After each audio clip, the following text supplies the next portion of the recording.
नमस्कार मित्रों।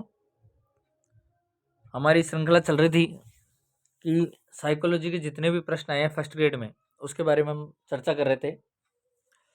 उसी श्रृंखला में हम आगे बात करेंगे इन प्रश्नों को। इसका पहला प्रश्न देखिए, निम्नलिखित में से कौन सा कारक बालक के अधिगम को प्रोत्साहित नहीं करता है? इस चीज़ को थोड़ा सा ध्यान रखें। सबसे पहले तो आपको इस चीज़ को ध्यान रखना है कि ये क्या कहना चाह रहा है। तो ये कह रहा है अधिगम को प्रोत्साहित नहीं करता है। ठीक है, ऐसा कौन सा कारक है? शिक्षण विधि यह अधिगम को प्रभावित करती है। अधिगम विषय सामग्री के संगठन यह भी अधिगम को प्रभावित करता है। विषय सामग्री की अर्थपूर्णता यह भी अधिगम को प्रभावित करता है। और शारीरिक और मानसिक थकान ये अधिगम को प्रभावित नहीं करते हैं। कौन सा कारक बालक के अधिगम को प्रोत्साहित नहीं करता है यानी नहीं बढ़ा सकता? तो शारीरिक और मानसिक थकान जो है वो प्रोत्साहित नहीं करता है, वह घटाता है। इस चीज को आपको ध्यान में रखना है। अगला प्रश्न है, शास्त्रीय क्लासिकल अनुबंध सिद्धांत के संदर्भ में कौन सा कथन सही नहीं है? अब इस चीज़ को बहुत अच्छे से बारीकी से पढ़ना है आप लोगों को कि ये नहीं पूछ रहा है या नहीं पूछ रहा है, पूछ रहा है। इस चीज़ को पहले सबसे पहले ध्यान रखें। शास्त्रीय क्लासिकल अनुबंधन सिद्धांत के संदर्भ में सही कथन नहीं है तो अपना ऑप्शन होगा एक, अधिगम में किए गए तथ्य सामान्यतया स्थायी होते हैं। तो स्थायी कभी नहीं होते। इस चीज़ को आपको थोड़ा सा ध्यान में रखना है। अगले प्रश्न की बात करते हैं, संज्ञानात्मक विकास का सिद्धांत किसने दिया था? तो संज्ञानात्मक जो विकास का सिद्धांत दिया था वह दिया था जीन पियाजे ने। यहाँ आप देख सकते हैं कुछ प्रश्न रिपीट होने लग गए। अगला है, अधिगम को सकारात्मक रूप से प्रभावित करने वाला कारक। अधिगम को जो सकारात्मक रूप से जो प्रभावित करता है वह कारक कौन सा है? तो वह कारक है अधिगम की परिस्थितियाँ। सकारात्मक कारक की पूछ रहा है। अनुतीर्ण ये नकारात्मक है। सहपाठियों की प्रतियोगिता नकारात्मक है, पर अधिगम की जो परिस्थितियाँ है वह एक सकारात्मक कारक है। इस चीज़ को आपको थोड़ा सा ध्यान में रखना है। उसके बाद अगले प्रश्न की बात करते हैं, कोहलबर्ग के अनुसार व्यक्ति का वह स्तर जिसमें उसके दूसरों के प्रति मूल्य, विश्वास, देखभाल और वफादार निष्ठावान होना उसके नैतिक निर्णयों पर आधारित होते हैं, वह क्या है? तो वह है परंपरागत विधि है। इस चीज़ को ध्यान रखें। अगला प्रश्न है, शिक्षण के विज्ञान प्रच्छा प्रतिमान का विकास किसने किया? तो शिक्षण के जो विज्ञान प्रच्छा प्रतिमान का जो विकास किया था वह जोसेफ जे स्क्वाब में। ये कम से कम 4 बार प्रश्न आ चुका है। इस प्रश्न को ध्यान रखें, बहुत बहुत इंपॉर्टेंट प्रश्न है, जोसेफ जे स्क्वाब। उसके बाद हम बात करते हैं, कंप्यूटर सहायक अनुदेशन का उपयोग किया जाता है। कंप्यूटर सहायक जो अनुदेशन है उसका उपयोग किसमें किया जाता है? अनुसंधान में, अनुदेशन सामग्री के विकास में, शिक्षण विधि की प्रभावशीलता जांचने में और उपरोक्त सभी में। तो यानी सभी के अंदर कंप्यूटर सहायक अनुदेशन का उपयोग किया जाता है। अगला प्रश्न है, संप्रेषण का अर्थ होता है परस्पर विचारों तथा भावनाओं की साझेदारी करना। संप्रेषण का अर्थ होता है परस्पर विचारों तथा भावनाओं की साझेदारी करना। तो यह किसने कहा था? यह कहा था एडगर डेल ने। उसके बाद आगे बात करते हैं, निम्नलिखित में से कौन सा विकास की प्रकृति को सही रूप से प्रदर्शित करता है? यानी इस विकास की जो प्रकृति है उसको सही रूप से कौन प्रदर्शित? विकास एक सतत प्रक्रिया है। ये जो वाक्य है ये बिल्कुल सटीक है। अगले ऑप्शन देख लेते हैं, विकास आनुवंशिकी के कारण होता है। सभी व्यक्तियों में विकास की दर समान होती है। विकास विशिष्ट से सामान्य की ओर अग्रसर होता है। आपका जो सबसे इम्पोर्टेंट जो रहेगा कि विकास की प्रकृति को सही रूप कौन प्रदर्शित करता है? तो विकास एक सतत प्रक्रिया है। ऑप्शन एक बिल्कुल राइट आंसर रहेगा। उसके बाद अगला है, इनमें से कौन सी विशेषता किशोरावस्था की नहीं है? प्रश्न को अच्छे से पढ़ें, किशोरावस्था की नहीं है पूछ रहा है, यानी किशोरावस्था की विशेषता कौन सी नहीं है? तीव्र शारीरिक विकास और परिवर्तन है। भावनात्मक प्रवृत्तियों का उच्च होना यह भी इसकी विशेषता है। विपरीत लिंग की ओर आकर्षण होना यह भी है। और समायोजन, समायोजन नहीं है। ये अपना ऑप्शन 4 सही है। किशोरावस्था को असमायोजन की अवस्था कहा जाता है। उसके बाद अगला है, किशोर स्वयं के लिए एक समस्या होता है, यह कथन किसने दिया? बहुत बहुत इंपॉर्टेंट प्रश्न है कि किशोर स्वयं के लिए एक समस्या होता है, यह कथन किसने दिया? तो यह कथन दिया हरलोक ने। अगला है, अनुकूलित अनुक्रिया उद्दीपकों की अनुक्रिया व्यवहार द्वारा व्यवहार का संचालन है, जिसमें उद्दीपन पहले अनुक्रिया के साथ होती है किंतु अंत में वह उद्दीपन बन जाती है। सीखने का यह सिद्धांत किसने दिया? तो यह सिद्धांत दिया है पावलोव ने। इस चीज़ को भी आपको थोड़ा सा ध्यान में रखना है। प्रश्न है अपना कि वातावरण में वे सब बाह्य तत्व आ जाते हैं जिन्होंने व्यक्ति को जीवन आरंभ करने के समय से प्रभावित किया है, यह कथन किसका है? तो यह कथन है वुडवर्थ का। इस प्रश्न को भी आपको ध्यान में रखना है। फिर है, किशोरावस्था की प्रमुख मनोवैज्ञानिक विशेषता क्या है? तो किशोरावस्था की जो प्रमुख मनोवैज्ञानिक विशेषता है वह है संवेगात्मक विकास के कारण स्थायित्व एवं समायोजन का अभाव। Option number 3।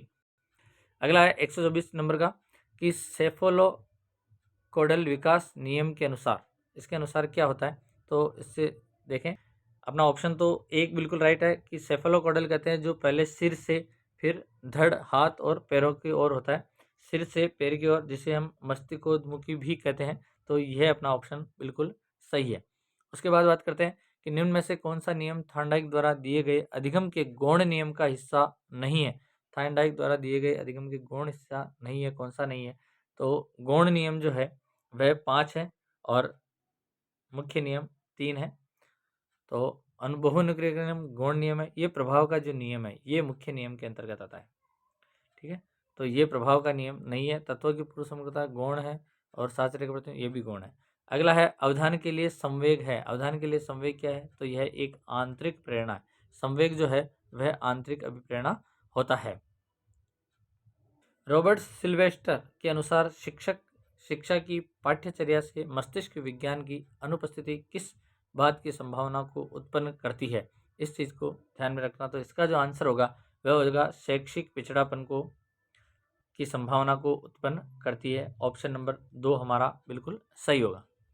आगे बात करते हैं कि छात्र सक्रिय रूप से अपने ज्ञान का निर्माण करते हैं। यह जो मूलभूत अवधारणा है वह किसकी है। जो मूलभूत अवधारणा है वह है रचनात्मक उपागम की। उसके बाद अगला प्रश्न है, खुद की विचार प्रक्रिया पर सजगता तथा समझ है, ये क्या है, तो मेटाकॉग्निशन कहलाता है। अगला है, उन्नत संगठन या अधिगम वृद्धि के संगठन के लिए आव्यू से मूलभूत धारणा थी, क्या थी, डेविड आसुबेल की। यह धारणा किसकी थी, डेविड आसुबेल की। बहुत बहुत इंपॉर्टेंट प्रश्न है, इस चीज़ को ध्यान में रखें। अगला है, रचनात्मकतावाद की वर्तमान अवधारणा सम्मिश्रण है। तो रचनात्मकतावाद की जो अवधारणा है इसका हमारा जो ऑप्शन होगा वो ऑप्शन होगा 3, जीन पियाजे, लेव वाइगोत्स्की तथा संज्ञानात्मक मनोविज्ञान की जो अवधारणा है वह रचनात्मकवाद की वर्तमान अवधारणा का सम्मिश्रण है। जीन पियाजे, लेव वाइगोत्स्की और संज्ञानात्मक मनोविज्ञान, यानी ऑप्शन नंबर 3 बिल्कुल सही आंसर है। अगला है, बोलने वाले तथा सुनने वाले साझा लक्ष्य पर जो एक दूसरे के लिए सार्थक हैं पर समान रूप से सहमत होते हैं, यह सिद्धांत क्या है, तो यह सिद्धांत है सहयोगी अधिगम का। उसके बाद बात करते हैं हम, निम्नलिखित में से क्या संप्रेषण का एक तत्व नहीं है। संप्रेषण का जो तत्व नहीं है वो कौन सा है, तो मानसिक स्थिति संप्रेषण का तत्व नहीं है। अगला है, निम्न में से कौन संगणक आधारित शिक्षण प्रतिमान की एक मुख्य विशेषता नहीं है। शिक्षण प्रतिमान की जो मुख्य विशेषता वो नहीं है, तो देख लेते हैं क्या है। पहला ऑप्शन है, शिक्षक स्थान संगणक ले लेता है, शिक्षक का स्थान, ये तो बिल्कुल सही है। व्यक्तिगत भिन्नता को प्राथमिकता दी जाती है, ये भी बिल्कुल सही है। यह शिक्षण की पूर्व तथा अंतर पक्ष को बल देती है, यह भी सही है। यह केवल प्रशिक्षण हेतु प्रयोग की जा सकती है, यह सही नहीं है। संगणक पर जो शिक्षा है वह केवल प्रशिक्षण पर प्रयोग नहीं की जा सकती है, तो हमारा ऑप्शन जो होगा 4 नंबर बिल्कुल सही होगा। अगला, निम्न में से क्या क्रियात्मक या मनोगत्यात्मक पक्ष का हिस्सा नहीं है, तो ऑप्शन नंबर 1 व्यवस्था इसका हिस्सा नहीं है। फिर है, ज्ञानात्मक, भावात्मक तथा क्रियात्मक उद्देश्य संपूर्णता में प्राप्त किए जा सकते हैं, तो उसका जो सही आंसर होगा वह है शिक्षण तकनीकी के द्वारा, ऑप्शन नंबर 3। अगला प्रश्न है, गेने के अनुसार निम्न में से कौन सा सही है। गेने ने किसको सही बताया, तो गेने का अनुसार जो सही है वह है ऑप्शन नंबर 2,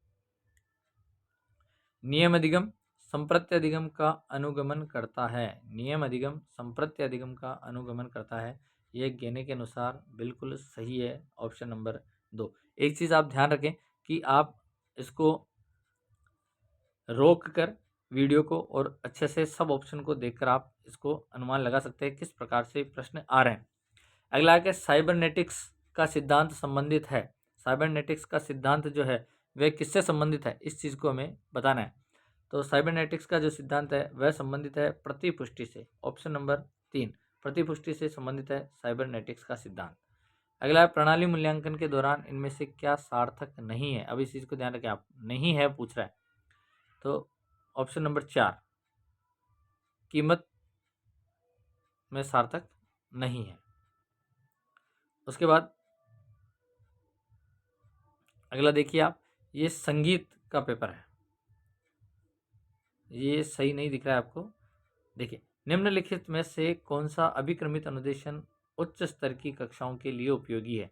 उच्च स्तर की कक्षाओं के लिए कौन सा अधिक उपयोगी है? तो ऑप्शन नंबर 2 शाकीय अभिक्रमित अनुदेशन जो है वह उच्चतर कक्षा के लिए बहुत उपयोगी है। फिर अगला है कि निम्न में से क्या थर्स्टन के समूह तत्व सिद्धांत का तत्व नहीं है? तो समूह तत्व के सिद्धांत का जो तत्व नहीं है वह है ऑप्शन नंबर 4 प्रतीकात्मक योग्यता। अगला है निम्न में से क्या एक सृजनात्मकता का तत्व नहीं है? यहाँ ध्यान रखें नहीं है पूछ रहा है, मैंने अंडरलाइन कर रखा है।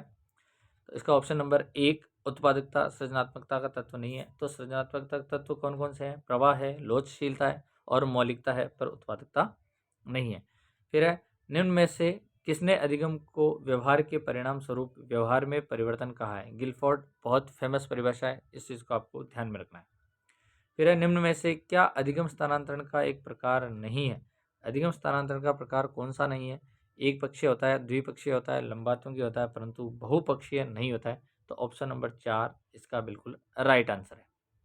फिर है निम्न में से सभी मैस्लो के आवश्यकता सिद्धांत से संबंधित सिर्फ एक को छोड़कर कौन सा, यानी आध्यात्मिक आवश्यकता मैस्लो की नहीं है। फिर है रक्षा युक्तियों का प्रयोग सामान्यतया एक व्यक्ति कैसे करता है, किस मन से करता है? जो रक्षा युक्ति का जो प्रयोग करता है वह करता है अचेतन मन के द्वारा, यानी ऑप्शन नंबर 1 बिल्कुल सही आंसर है। उसके बाद हम बात करते हैं कि निम्न में से कौन सा सिद्धांत सहयोगी अधिगम विधि के विकास में सहायक रहा है? तो वह है निर्माणवाद। आप ध्यान रखें इस चीज़ को, निर्माणवाद। अगला है कि स्कैफोल्डिंग निम्न में से किस संज्ञानात्मक विकास का सिद्धांत से संबंधित है? तो वह है वाइगोत्स्की से। ये शायद आपको सही नहीं दिख रहे हैं, पर मेरी बोली पर आप ध्यान दें थोड़ा सा, तो ये प्रश्न आपको समझ में आ जाएंगे। फिर है निम्न में से किसने सर्वप्रथम यह बताया कि व्यक्ति चिंताओं से बचने के लिए रक्षा युक्तियों का उपयोग करता है? सिगमंड फ्राइड ने कहा था कि व्यक्ति चिंताओं से बचने के लिए जो है रक्षा युक्तियों का प्रयोग करता है, वह है सिगमंड फ्राइड। ऑप्शन नंबर 3 बिल्कुल सही आंसर है। अपने आप को यह समझाना कि मैं अपने पड़ोसी से ज़्यादा भाग्यशाली हूँ किस प्रकार की रक्षा युक्ति है? रक्षा युक्ति में से एक ना एक प्रश्न 100% आएगा। ये आपके लिए बहुत मोस्ट प्रश्न बन जाता है कि यह समझाना कि अपने पड़ोसी से ज़्यादा भाग्यशाली हूँ किस प्रकार की रक्षा युक्ति। रक्षा युक्ति से जो संबंधित जो प्रश्न आएगा वो आप ध्यान रखें उदाहरण से ही लिया जाएगा। तो ये है प्रक्षेपण, यानी ऑप्शन नंबर 3 प्रक्षेपण जो है रक्षा सूत्र, ये बिल्कुल सही है। फिर है कि बालक में वृद्धि एवं विकास का अध्ययन करने के लिए सर्वाधिक उपयुक्त विधि निम्न में से कौन सी है? तो अध्ययन और बालक के विकास और वृद्धि का जो अध्ययन करेंगे उसकी सर्वाधिक उपयुक्त विधि है विकासात्मक विधि, ऑप्शन नंबर 4। फिर है एक बालक की मानसिक आयु यदि 5 वर्ष तथा वास्तविक आयु 4 वर्ष है तो बालक की बुद्धि लब्धि क्या होगी? हाँ, बहुत इंपॉर्टेंट और बहुत अच्छा प्रश्न है कि एक बालक की मानसिक आयु यदि 5 वर्ष है तथा वास्तविक आयु 4 वर्ष है तो बालक की बुद्धि लब्धि, ठीक है, बुद्धि लब्धि को हम किस प्रकार से देखेंगे, इस चीज़ को आपको थोड़ा सा ध्यान में रखना है आपका। उसको देखिए कि एक बालक की मानसिक आयु और 5 वर्ष बता रहा है और वास्तविक आयु 4 वर्ष बता रहा है। बुद्धि लब्धि यानी IQ। अब हमें IQ का सूत्र याद होना चाहिए। IQ का सूत्र होता है MA/CA इंटू 100। इस चीज़ को ध्यान रखें, MA/CA इंटू 100। तो MA यानी मानसिक आयु, MA यानी मानसिक आयु वह तो है 5/CA यानी वास्तविक आयु कितनी है 4 इंटू 100। तो अब इसको हल कर लेते हैं। 4 को 100 में जाएगा 2 और 5 बार 25 को इंटू करेंगे 5 से तो वह आएगा अपना 125, यानी IQ कितना हो गया इसका, IQ हो गया 125। तो हमारा ऑप्शन नंबर 4 बिल्कुल सही है। आपको ये सूत्र याद होना चाहिए। उसके बाद बात करते हैं जीन पियाजे के अनुसार निम्न में से किस अवस्था में बालक में अमूर्त चिंतन तथा तार्किक योग्यताओं का विकास होता है? किस अवस्था में होता है? वह है औपचारिक संक्रियात्मक अवस्था। यह भी बहुत बार पूछा गया प्रश्न है कि जीन पियाजे के अनुसार किस अवस्था में बालक में अमूर्त चिंतन और तार्किक योग्यताओं का विकास होता है? वह है औपचारिक संक्रियात्मक अवस्था। फिर है कि बहुबुद्धि सिद्धांत के जनक के रूप में निम्न में से किसे जाना जाता है? बहुबुद्धि जो सिद्धांत का जनक है वह है गार्डनर। थोड़ा सा ध्यान रखें, बहुबुद्धि सिद्धांत का जनक कौन है? गार्डनर। फिर है सामाजिक रचनावाद के जनक के रूप में किसे जाना जाता है? तो सामाजिक रचनावाद के जनक है वो है वाइगोत्स्की। इन प्रश्नों को आप 2 से 3 बार अच्छे से रिवाइज करें, विश्वास मानिए कि आपका सिलेबस 2 से 3 बार हो जाएगा। फिर है शिक्षण के अग्रिम संगठन प्रतिमान के प्रवर्तक कौन है? तो वह है आशुबेल। अगला है निम्न में से कौन सा शिक्षण प्रतिमान सूचना प्रक्रिया शिक्षण प्रतिमान के अंतर्गत सम्मिलित नहीं है? ये नहीं है पूछ रहा है, तो ऑप्शन नंबर 1 ज्यूरिस्प्रूडेंशियल प्रतिमान नहीं है। बाकी पूछताछ प्रशिक्षण प्रतिमान है, आशुबेल का अग्रिम संगठक प्रतिमान है और आगमन चिंतन का प्रतिमान है। अगला प्रश्न है निम्न में से कौन सा शिक्षण प्रतिमानों का एक तत्व नहीं है? शिक्षण प्रतिमान का तत्व कौन सा नहीं है? तो ऑप्शन नंबर 4 सामयिक प्रणाली इसका ऑप्शन नहीं है। उसके बाद हम बात करते हैं निम्न में से क्या श्रव्य दृश्य शिक्षण सहायक सामग्री नहीं है? श्रव्य दृश्य शिक्षण सहायक सामग्री नहीं है, श्रव्य और दृश्य दोनों है। सिनेमा है, ड्रामा है, टेलीविजन है, टेप रिकॉर्डर नहीं है। टेप रिकॉर्डर केवल और केवल श्रव्य सामग्री है, यानी ऑप्शन नंबर 4 बिल्कुल सही आंसर है। अगला है कि निम्न में से एक को छोड़कर सभी संप्रेषण के घटक है। संप्रेषण के घटक हैं, संदेश है, संप्रेषण का माध्यम है, संकेत है, मूल्यांकन संप्रेषण का घटक नहीं है, यानी ऑप्शन नंबर 4 बिल्कुल सही है। फिर है कंप्यूटर सहायक अधिगम निम्न में से किस प्रकार अधिगमकर्ता के लिए सहायक है? तो इस चीज़ को देखिए कि किस प्रकार सहायक है। वह अपनी गति तथा आवश्यकता के अनुसार सीखता है, सही है। वह कठिन समस्याओं का समाधान करता है, सही है। वह नवीन ज्ञान आसानी से प्राप्त करता है, ये भी सही है। और चौथा है उपरोक्त सभी, यानी हमारा जो ऑप्शन होगा 4 नंबर उपरोक्त सभी। लिनक्स तथा माइक्रोसॉफ्ट विंडोज़ निम्न में से किसके उदाहरण हैं? तो सिस्टम सॉफ्टवेयर के उदाहरण हैं लिनक्स और माइक्रोसॉफ्ट विंडोज़। फिर है केलर प्लान को निम्न किस प्रकार से जाना जाता है? तो केलर प्लान को जाना जाता है वह है अनुदेशन की व्यक्तिगत प्रणाली। इस प्रकार से हमने प्रश्न देखे हैं कि किस प्रकार से प्रश्न आ रहे हैं। अब आपको इन पेपर्स को जो हम रिवीजन करवा रहे हैं उनको 2 से 3 बार तो अध्ययन करना ही है, तो आपका रिवीजन भी 2 से 3 बार आराम से हो जाएगा, जिसमें से 30 में से लगभग आपके 27 या 28 प्रश्न आने के चांसेस बनते हैं। बने रहिए हमारे साथ, और अगर वीडियो अच्छा लगा है तो लाइक करें, शेयर करें। जितने भी दोस्त रीट फर्स्ट ग्रेड और सेकंड ग्रेड की तैयारी कर रहे हैं उन सब के लिए काफ़ी महत्वपूर्ण है, तो इसको अधिक से अधिक शेयर करें। यदि अभी तक हमारे चैनल को सब्सक्राइब नहीं किया है तो सब्सक्राइब करें।